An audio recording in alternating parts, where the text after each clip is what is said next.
And welcome to the Filmstein podcast for another abridged episode where we come at you with some raw, unfiltered thoughts, straight out of the seat, often the theater.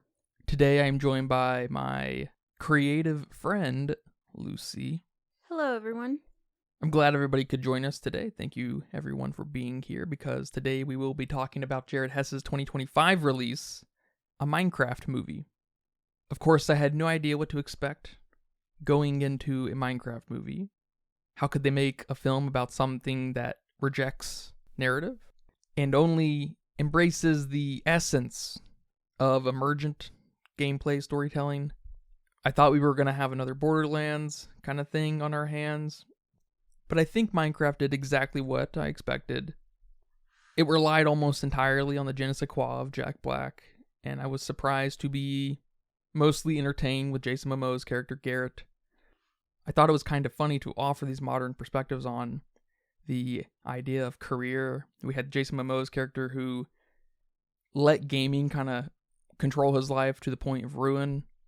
Natalie's a social media manager. Steve lives in the game world, maybe pulling at a life on Twitch. I will say the movie was probably funnier than I expected.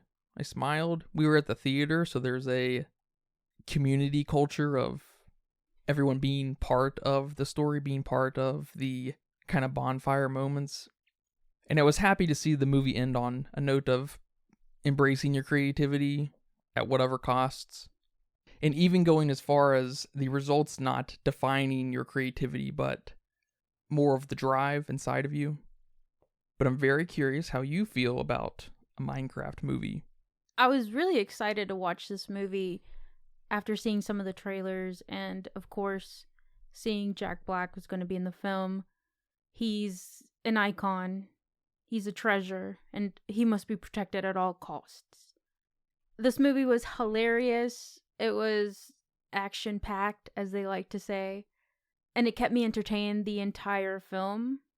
I, like you, was very curious on where they were going to take a video game type of movie, right? You bring up Borderlands as an example and a fiasco example, but we also have great examples like the Mario movie or the Dungeons and Dragons movie. That's not quite a video game, but it's a game.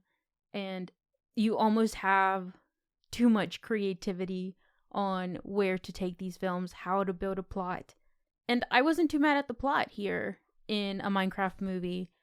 It was pretty decent. It made sense on getting from point A to point B. It was consistent nonetheless. But it felt like that wasn't the point of the movie. The point of the movie was to show off this Minecraft world, and it was absolutely amazing. I was mesmerized by all the creepers and zombies and villagers and other terms I don't know. But they were awesome. The pigs, the llamas, the wolf or a dog, the crafting. It was pretty awesome to watch. It was pretty awesome to see. That was probably my favorite part of the film. They felt pretty lifelike. I'm not sure if that's the right word I want to use, but their texture that they were supposed to be came across super well. The fur on the animal-like creatures, the stone on the stone-like creatures, the grass on the grass-like creatures, the wood. I mean, it was absolutely amazing. I think this was a perfect time for a movie like this to come out, to get that completely right. Even the eyes on some of the creatures, like the dog, like the pigs, were so detailed that it really surprised me. I mean, I could see the little like red veins that eyeballs have, and it just looked so crystal clear. I was mesmerized. There's no other word I could use for that. I like what you say here about this modern perspective on careers, because I saw that most with Dawn, the real estate / zookeeper lady, and she mentioned how many hustles she has to have to be able to even afford life, I guess. And I was pleasantly surprised how modern a lot of the language was. They knew this film was geared towards a younger crowd. Not sure if it was completely geared towards kids, or if that was any kind of intention, but it was definitely geared towards adultier kids or younger adults, however you want to look at it. And I guess I was a bit confused on when this was supposed to take place. Not really an issue, but I thought this was supposed to take place in the 80s, or was Jason Momoa's character Garrett, aka Garbage Man, stuck in the 80s? Yeah, he was stuck in his past. Because Dawn was also wearing a jumpsuit, so I thought we were in the... That's a good point, actually. So, that was just a bit confusing. Took me out in a couple moments, Natalie being a social media manager, but then if we're in 89, which I thought is where we were, how are you a social media manager? And then some of the language, like, I think it was Dawn too that said, unalive yourself, which is what we say now on social media, right? Because you don't want to use the words kill or murder or suicide. You use unalive to not get dinged, right? To not get demonetized. Again, not too big of an issue, just stood out to me. I thought the acting was phenomenal, especially Jack Black, Jason Momoa, Danielle Brooks, even Jennifer Coolidge. She's got a certain charm about her that I really like. Not crazy about Emma Myers as Natalie, but the kid, Henry, played by Sebastian Hansen, was probably the biggest letdown for me. I'm very curious how you feel about that. He was kind of okay, and then there was a scene towards the end where he was trying to get the orb and he fell, and he was supposed to be falling and screaming, and that was one of the lamest pretend screams I've ever seen. He also had this lisp that I'm not sure if I liked it. He was a little too big to have a lisp. Not that it matters to a lisp how old you are, right? But it's more common in little kids, and then that's something you have speech therapy and try to grow out of it. So I don't know. Henry's actor kind of reminds me of like a Millie Bobby Brown type performance in these Netflix films where it's just kind of unbelievably bad that they continue to get work kind of thing. Emma Myers as Natalie had her moments for sure. I feel like that may have been more of just a writing problem because she had some bad lines to deliver. But we did focus on Henry for a lot of the emotional moments, and he's pretty bad. You make a good point about the spectacle of the film. The film is just simply made to show off this set design, these animations, because the zombies, some of the best animated things I've seen in a movie, how these zombies move. At times they look like they're guys in costumes. I'm sure they were mocapped, but it's awesome. And obviously Jack Black is the star. They made this film around him. It probably wouldn't have come together without the relationship between Jack Black and Jared Hess, longtime buddies. I will say the first half of the film is infinitely better than the second half because it doesn't know where to go after it sets itself up. It just does the objective. It doesn't know where to take itself emotionally, messagey. There's no big performance pieces. The biggest performance pieces we get are Jack Black's singing numbers, which are fun if you like Jack Black. Who doesn't like Jack Black? But I think the setup of Steve going to the mines as a kid and having to come back, and then setting up this Jason Momoa character, Garrett, as this, one-time winner in 1989, and he's stuck in the past, and to the point where it confused you, which is pretty hilarious, actually. They didn't do a great job maybe establishing that it's modern time, but it's also kind of irrelevant to the movie. Yeah, I agree. I didn't see any cell phones or anything modern like that. That's true, too. It's kind of funny. The cars were not a great example either. My favorite part of the film is them probably establishing the nighttime in the film, and it's like actually kind of terrifying, and they double back to it because they have Jack Black Steve, kind of shivering in the corner of one of his houses originally, and I'm really glad they kind of made a full turn back to that when the rest of the party shows up, and that we see a zombie getting torn to pieces, and it's really brutal, and it's probably all the momentum you really need to get out of the film setting this world up. because it doesn't go anywhere. It really doesn't. We don't show off anything worth remembering, ultimately, outside of the SFX and CG. Obviously, it's full of references. They try to pull a fast one on you with Garrett dying, where, thinking he sacrifices himself. He comes back to save the day. I don't know if that got anyone. Yeah, the tension building here is amazing with the creepers at night.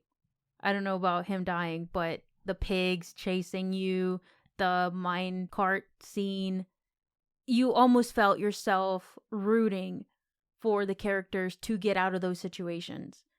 Sort of like you would feel playing that game, right?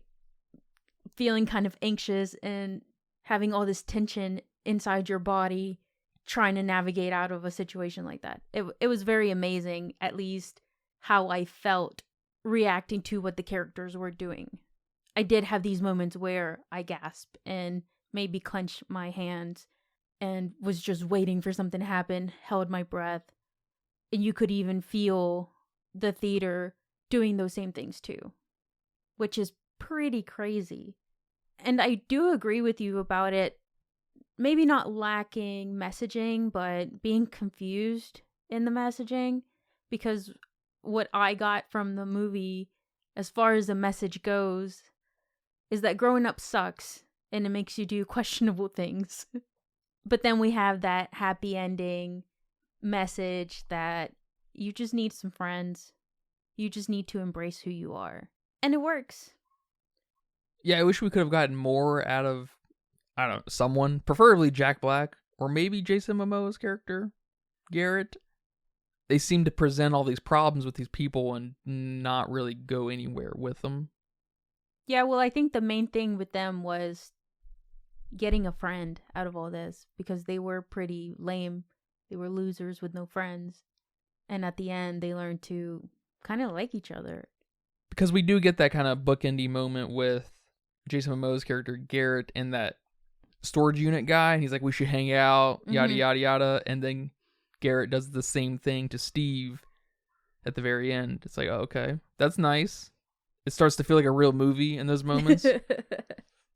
But of course, the kid thing, especially Henry, because he's sort of the other focus, maybe he should have felt more like an outcast, more alienated, bullied more. I don't know, because he didn't really get bullied. He still made a jetpack that, caused some mayhem. But, I mean, he's probably the cool kid after doing that anyways, He didn't need to remake it and it be totally functional. Yeah, he's that kid that knocked down that potato statue. Yeah. Yeah, it's awesome. And I will admit, I was confused at how old Natalie was.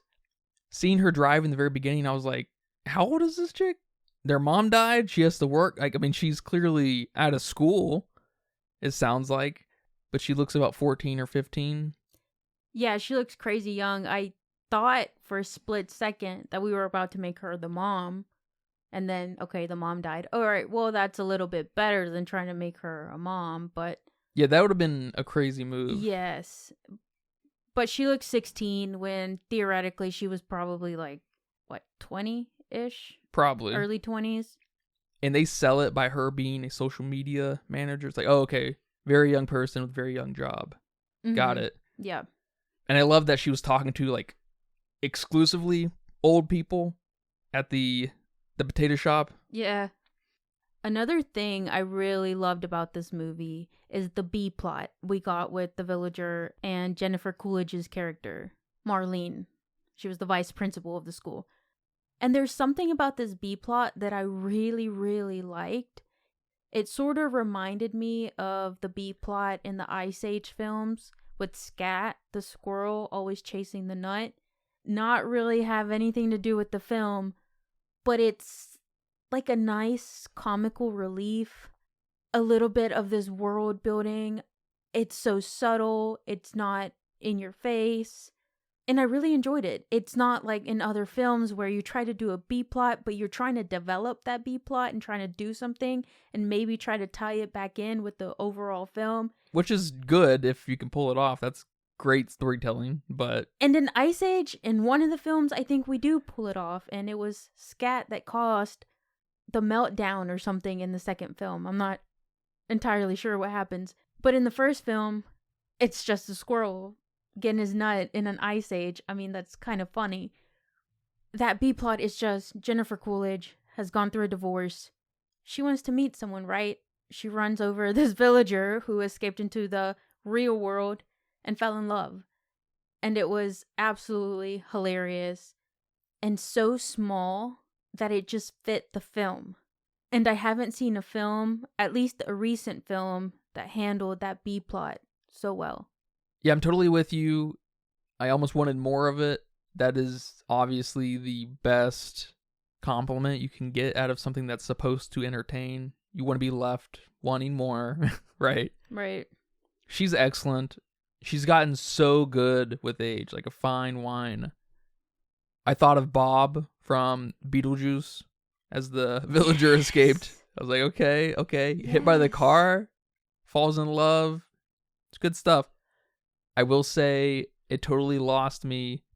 It's really pointless and not even worth bringing up, but the mid-credit scene where they revealed the ex-husband, that's fine, but then the villager talks. It's just like, nah, this is for 5-year-olds all of a sudden. Yeah, that was really bizarre. I wish they wouldn't have done that, but at least it was in the credits and not the end scene of the film. I like that this film had some dirty jokes. I heard all the adults laughing. And it also had some kind of terrifying moments.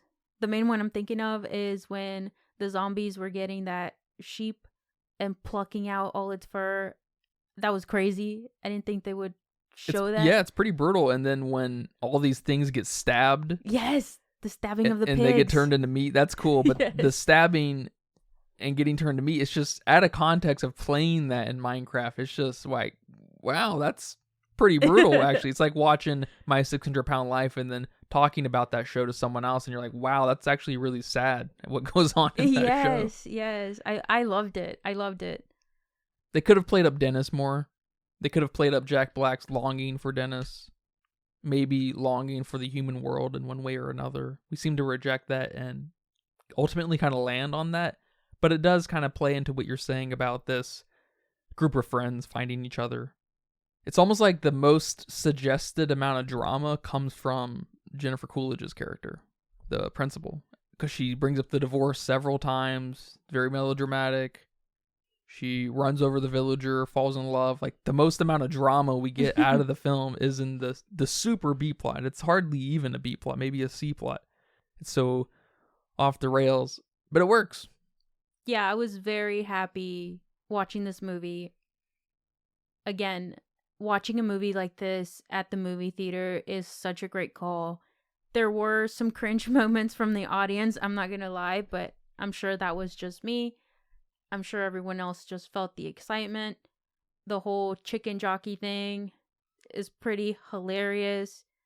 It's almost like back in the day when people used to come to films dressed up as the characters, having the fandom there, having the love there, and it was great. Yeah, maybe this will reignite a love for the movie-going experience. I know theaters hope so. Yeah. And if our theater shouted out the Steve and chicken jockey stuff, everyone's theater will. Oh, you can count on it. For sure. But all right, man. Thank you for watching this film and talking about it here today. You're welcome. Do you have a budget guess? Well, with this being a Minecraft name, having Jack Black, a lot of animation, a lot of CG, it's not terribly long, only at 1 hour and 40 minutes. So I think I'm going to go in the 100 mil range. Yeah, it's kind of a funny film. It's bombarded with CG and practical effects. Not totally unlike Wicked, really. It was in production hell, though. Oh. So there's really, you have no idea what kind of weeks get added up when something's going through something. But it says here that it was $150 million, so that's probably actually pretty cheap to be in somewhat development for the last 10 years. Okay. I'm super curious on the box office numbers. Well, they're smashing all the records across all movies of all time. And in About 9 days, it's already made $550 million. Oh my gosh. It's probably going to run past $1 billion by the end of April. We might have a $2 billion movie on our hands. That's awesome. That's awesome. You can guarantee a Minecraft sequel. Oh my gosh. And over on Letterboxd with 486,000 people, they weighed in at a 2.8. That makes sense. Yeah, my score might have to be readjusted because I'm coming off so high from the movie theater and experiencing this movie with not only my family, but the rest of the movie theater. So I think I'm going to give it a 3.5, but I can definitely see that coming down once I have time to really process the rest of the movie. Because, again, visually, it was absolutely freaking amazing. Jack Black is top favorite actors for me. Jason Momoa was pretty good. Then we start trickling down into the rest of the cast. I really need time to think about some of the other elements like the score, the sound design, some of the voice acting in characters that didn't have a human person. I have to really think about these story elements, the plot elements. And although I reference the acting, I also have to think about these characters, their developments. So I can definitely see my score coming down for sure. Yeah, a Minecraft movie is nowhere near a real movie. It has very little messaging and story beats that are worth talking about. Yeah, and I'm trying to think about what I gave the Super Mario Brothers movie, and that might help me get a better grasp of where my scores lie with these types of movies. Minecraft is a solid 1.5. The guy next to me, who laughed and clapped a couple times, also slept for half the movie. But yeah, man, thank you very much for going to see this movie and talking about it here today. And thank you guys for listening to this episode of the Filmsteins. I hope you guys enjoyed that little short one. Remember, we post every Wednesday and Friday on all of our free feeds like YouTube and Spotify, Apple Podcasts, and Patreon. Come subscribe to our Patreon. Remember to leave nice comments, thoughts, and ideas on our Patreon as well. Come request a film. But thank you guys very much. And until next time, take care. Bye-bye. Bye-bye.